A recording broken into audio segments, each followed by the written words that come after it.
Olá, meu nome é Milene de Carlos, sou pedagoga, presto serviço para a Secretaria de Estado de Educação do Paraná, no Núcleo Regional de Maringá.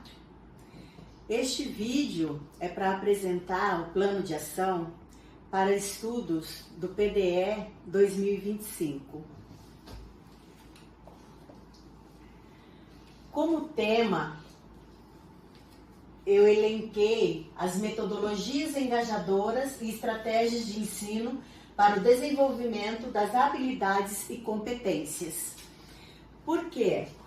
Pensando no âmbito escolar, no momento que nós vivemos pós-pandemia, e aqui eu abro um parênteses, que a gente não pode estar usando mais a pandemia como desculpa para o fracasso escolar, nós também não podemos deixar de esquecer que, após a pandemia, nós tivemos mudanças sociais significativas, principalmente no que diz respeito ao emocional do indivíduo. E esse emocional, ele tem que estar tranquilo, calmo, para que o processo de desenvolvimento da aprendizagem ocorra adequadamente. As habilidades e competências, elas serão desenvolvidas dentro do ambiente escolar, onde tenha um clima educacional adequado, onde tenha uma acolhida aos estudantes, onde esses se interessem em estar presentes na escola. E essa é uma grande preocupação também. Então, articular o tema da pesquisa me levou a pensar em estudantes com baixa frequência e o procedimento a serem desenvolvidos após a busca ativa. Porque nós temos um instrumento no estado que se chama Power BI, onde nós conseguimos fazer o acompanhamento diário dessa frequência. Então, trazer o aluno para a escola, para que a relação professor-aluno ela se torne mais interessante e aconchegante ao aluno no ambiente da escola. A observação em sala de aula ficou como uma segunda articulação para que a gente consiga, enquanto equipe pedagógica, fazer combinados com os professores, registrando a observação e dando um feedback formativo. Então, nós vamos acompanhar o professor, nós vamos fazer a verificação da sua aula, identificar situações, problemas e, junto com ele, traçar novas metodologias para que esse desenvolvimento e esse relacionamento se torne mais adequado. Qual que é a situação, o problema? Exatamente o que nós conversamos no início da minha fala. Mudança no processo de ensino-aprendizagem. Na pós-pandemia, com a inovação e tecnologias dentro da escola bastante acentuada, nós temos que ter uma revisão das práticas pedagógicas também. Então, pensando nisso, nós vamos ter que fazer essa análise, o levantamento do qual foi esse processo, o que ocorreu, por que o distanciamento do aluno da escola, a questão do egocentrismo que está muito forte, né? Fazer, então, junto com os professores, uma revisão, uma nova maneira de dar aula, fazer uso da tecnologia de forma adequada. Nós temos à nossa disposição agora os laboratórios de informática, as aulas de robótica. Então, nós temos que tentar fazer um processo coletivo envolvendo toda a comunidade escolar, né, para a aplicação do plano de ação, desde a equipe gestora, com os professores da educação básica, da educação profissional, os estudantes, agentes educacionais e familiares. É importante a inserção da família na escola. Nós temos que ter um relacionamento mais próximo para a gente estar conhecendo a realidade do aluno fora dos portões da escola. O que está acontecendo que ele não consegue se apropriar do conhecimento, as dificuldades que ele pode ter no seu emocional, justamente pela condição social em que vivemos. Muitos pais saem para trabalhar, os filhos ficam sozinhos e a tecnologia, em alguns lugares, o celular não funciona, então não dá para acompanhar as estratégias da escola como as plataformas educacionais hoje tão bem utilizadas.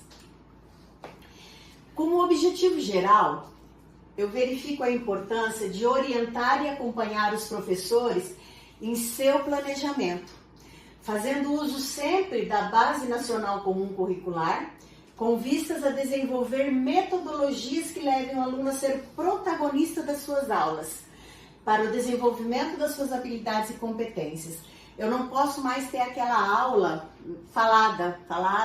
Eu tenho que ter o envolvimento do aluno, eu tenho que ter a relação com a prática, para que o aluno traga os anseios dele e ele próprio comece, então, a se apropriar do que o professor está falando, relacionando como que ele vai estar usando no seu dia a dia esse conteúdo ensinado na escola.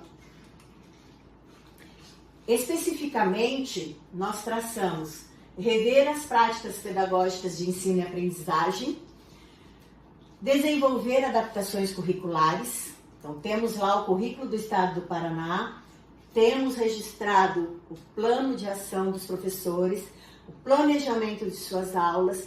Então, ele vai ter que fazer uma adaptação curricular dentro da realidade da escola em que ele está. Eu tenho que trabalhar esse conteúdo, porém eu vou usar esta metodologia. Aprimorar as metodologias de ensino e avaliação. Avaliar não é só prova. Nós temos que tirar o peso da prova para o aluno, porque muitos movimentos dentro da escola já são processos que merecem a avaliação, merecem ser verificados, porque a parte de interação e integração do aluno com o conteúdo, ela pode acontecer de várias maneiras. Então, normalmente a prova, ela é um instrumento valioso, porém não pode ser o único.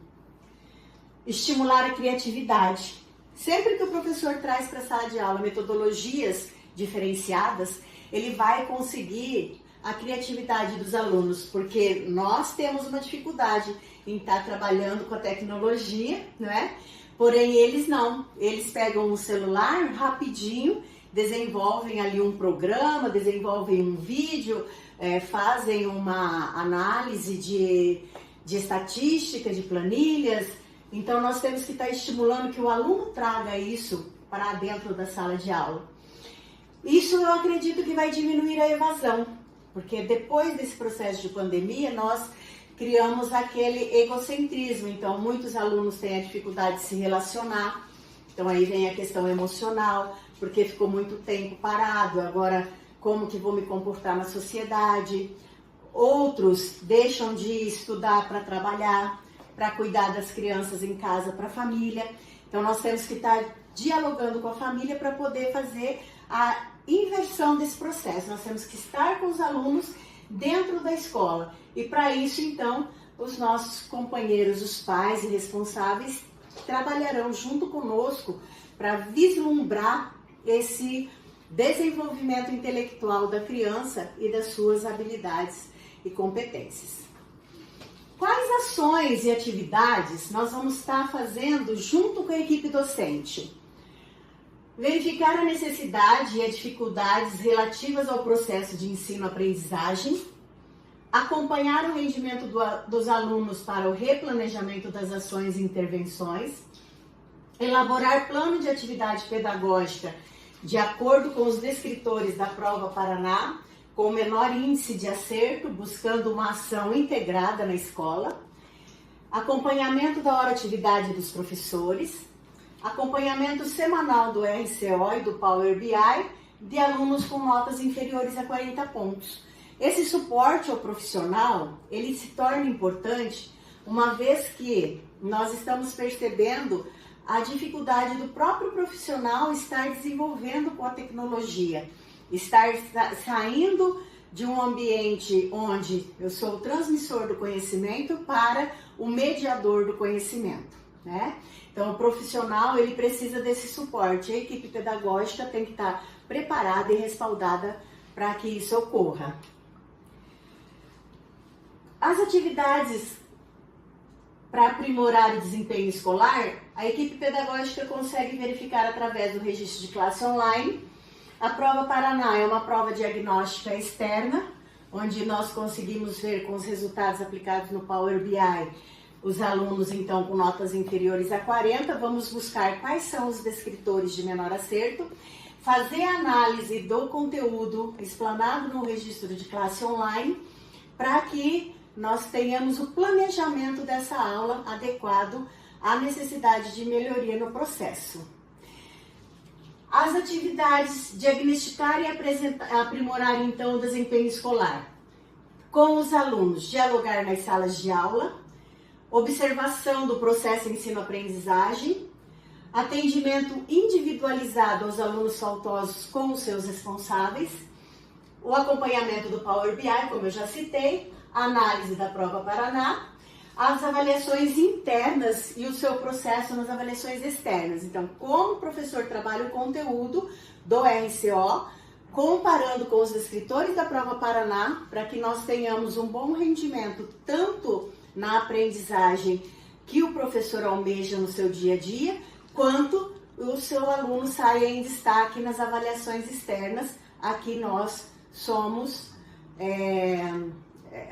acompanhados, né, pela qualidade do ensino do nosso estado. E a organização, então, de palestras temáticas, atividades recreativas, buscar aulas dinâmicas e sempre procurando trabalhar interdisciplinarmente. Cada profissional tem que sair da caixinha, nós temos que nos juntar coletivamente e cooperativamente. Obrigado, até uma próxima.